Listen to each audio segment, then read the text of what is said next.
Episode 28. The group heads into town and there's this really sinister music playing as they enter, so you can tell something's up.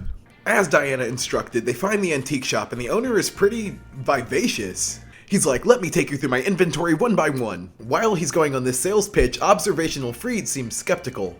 And to me it makes sense that Roy's so excited to see all this foreign stuff since he grew up in a pretty remote location. Liko interrupts by mentioning her grandma, who the old guy seems to recognize. But oddly enough, when the ancient ball is brought up, the old guy kinda pretends like he doesn't recognize it. He takes Roy's bag to inspect the ball and is like, not stealing anything, and gives the bag back.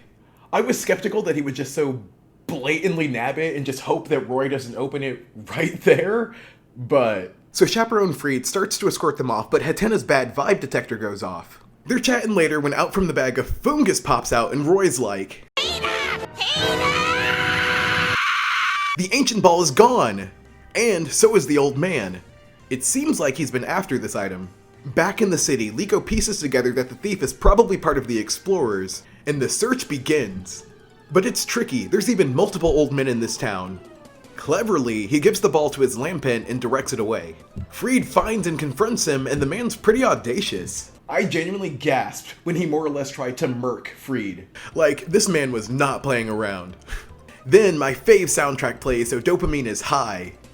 Especially as Ladyzard wrecks the market and Freed gets an earful for it. Sometimes the Pokemon world is so polite you'd almost expect them to apologize to him for the inconvenience. So they spot the targets. No stealth here, Roy just bolts up to them. They run into a very convenient store that makes you wonder if they've done this before. Once Roy encounters them, you can really see his passion to get his treasure back. Coco takes them on and the battle's pretty creative. It's impressive actually how well they function without the shopkeeper there. Once it's Liko's turn, she doesn't waste any time, but they're so well orchestrated. So let's go Hatena with the assist. The old guy is a skilled battler for sure, and the game of hot potato with the ball continues. Suddenly, all the Mons get put to sleep, so the tension halts. Until Captain Pikachu storms in and helps recover the ball. My big complaint would be that Captain Pikachu is starting to feel like a Deus Ex Machina. So Diana struts up and gives him the business. But personally, I think he should be in handcuffs. She's like, Arcanine, send him to the Shadow Realm! But Liko steps in, lucky for this guy. I suppose Bronzor is also a smartphone? Which Diana uses to remind him of who he used to be.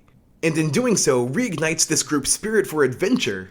And I was really like, wow, kinda touched when he got moved to tears. Seems like he's turned over a new leaf, albeit rather quickly, and atones by giving them the location of a place to get more information on Pokeballs. Well, there goes Diana's credibility. This was an episode that just got better and better. It also felt like the kids were just kids here, being trusting and, well, naive. Also, cat and mouse episodes can be hit or miss, but this one was enjoyable to me. I think because the energy was so high. And yeah, the shopkeeper had a pretty quick change of heart, but it was nice to have such a devious character in the first place. Plus, they were able to pack way more action into this episode than I was expecting. What I thought would be a C episode, I'm giving it a B.